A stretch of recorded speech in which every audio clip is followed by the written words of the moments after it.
We're going to finish this section by a quick overview of storage engines. In MySQL, we have several storage engines, and these storage engines determine how the data is stored and what features are available to us. So if we type show engines, we can see all storage engines supported by the current version of MySQL. Now, don't worry about this list here. The two most commonly used storage engines are MyISAM and InnoDB. MyISAM is an older storage engine. It used to be popular prior to version 5.5. But going forward, InnoDB is the superior storage engine. It supports features like transactions. All these things we have talked about so far, these are part of InnoDB.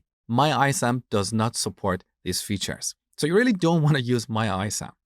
But there are situations where you're working with a database built with an older version of MySQL, and you may want to upgrade that database to use InnoDB so you can add foreign keys. Foreign keys are really important for maintaining referential integrity. Earlier, I told you that when we add a relationship between two tables, we cannot add invalid values in our foreign key columns. So that is the benefit of foreign keys. Now let me show you how to change the storage engine.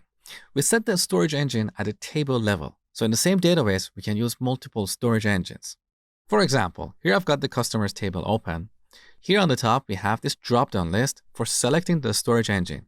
As you can see, InnoDB is the default storage engine, and we really don't want to change this to anything else.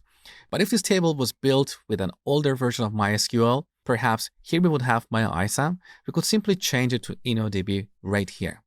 But we can also do the same in SQL. So back to our query window, we can type alter table customers engine equals InnoDB. So this is how we change the storage engine for a table. Just remember that changing the storage engine of a table can be an expensive operation because MySQL has to rebuild the table.